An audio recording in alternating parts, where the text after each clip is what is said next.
I'm multitasking. I'm spring cleaning my paperwork. And I'm looking at faxes. I'm trying to get my gossip ready for next hour. We got no company coming in. The music's too loud in the other room. I hear, Taryn, can you go around to Mr. Brown's office and please ask him to turn it down? Don't nobody want to hear the Dells and them that loud. Oh, boy. All right, everybody. Here we go. Dear Wendy, I'm a 25-year-old single female with no children. I've got a job. I've got a degree. I have my own place. I'm not ugly. I'm not fat, but I'm not happy with my life.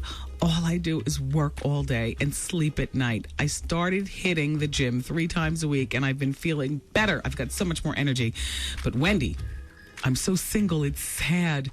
The only people that try to talk to me are 21-year-olds that want to lay up under me because I have my own place, or married men that want me as their jump off. Everyone says I have great wifey potential, yet I am sadly single. I met a few crazy people on the internet, so I gave up on that. Help, Wendy. Where are all the decent single men that are ready for a real woman and not a jump off? I'm a homebody, and I know I need to get out, but the corner bars are corny. Signed, Lonely in Jersey. Oh, yeah, I was going to say, you must live in Jersey, North Jersey, because the bar scene is big in New Jersey, you know? Why don't you do something adventurous, like come into the city and take yourself out to a nice restaurant, frequented by whatever it is that you're interested in dating. Whether it's Wall Street men and you go downtown, whether it's if you're crossover, you know, if you're black, white, Indian, you know, you don't mind, and the world is your oyster. You know, if it's a black man that you're looking for, go to the grill, you know, by yourself, or you know what I'm saying? Like, go restaurants. Just keep your eyes open, and even then, there's no guarantee that he's not going to be married, taken, or otherwise in love.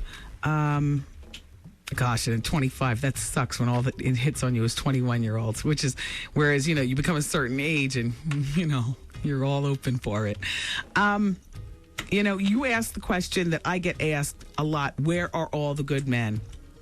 Women, we seem to be getting ourselves together, and there just seems to be a shortage of men.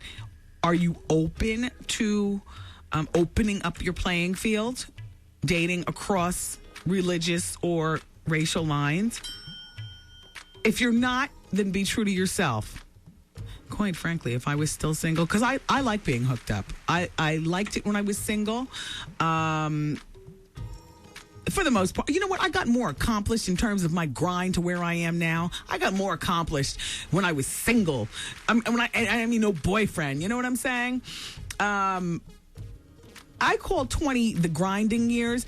And it's not just about grinding in school and in work and hitting the gym and getting yourself together. It really is about dating as many people as you possibly can. So you're doing everything right, except you don't have the dating thing going on. And I don't know exactly what it is you're interested in.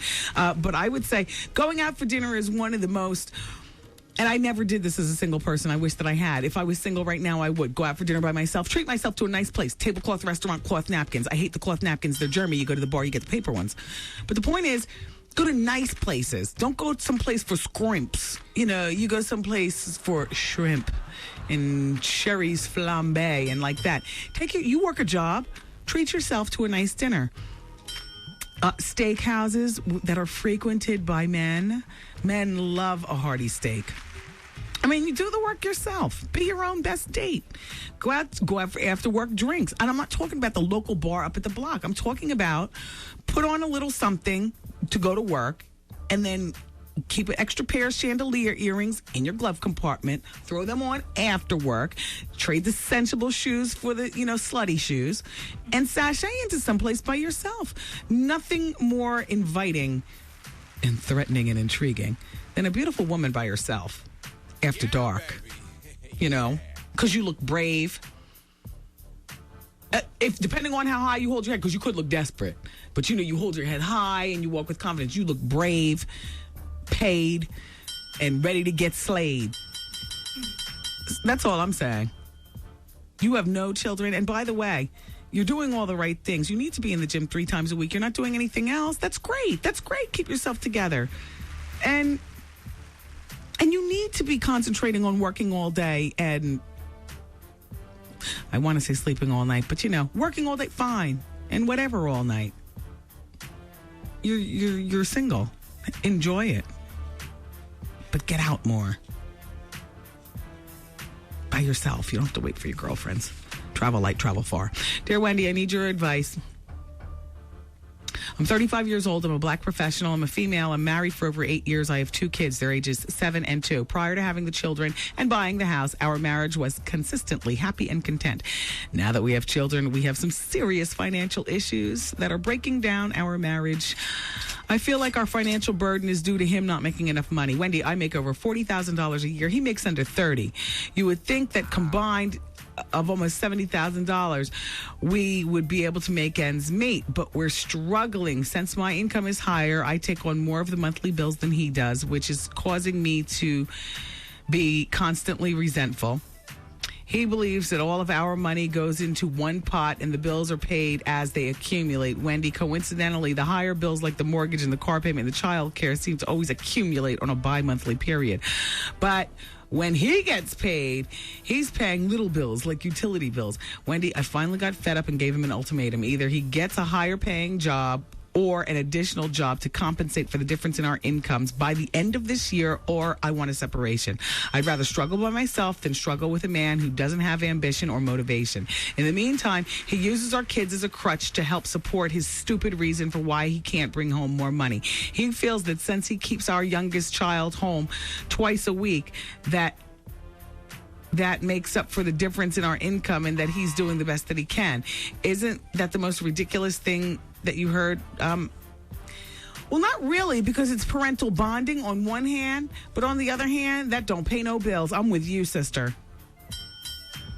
Wendy, am I wrong for wanting more for my family in order for us to live comfortably? Was I wrong to give him an ultimatum? No.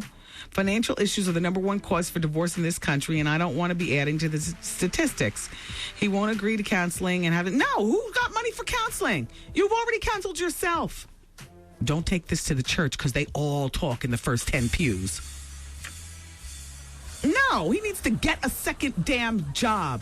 I'm with you. If you're going to throw threats like this, I hope you mean it, because otherwise he'll look at you as a coward, and you can never use this I want a separation thing again. But after 8 years, you know what you want. You've been with him for 8 years. Good luck.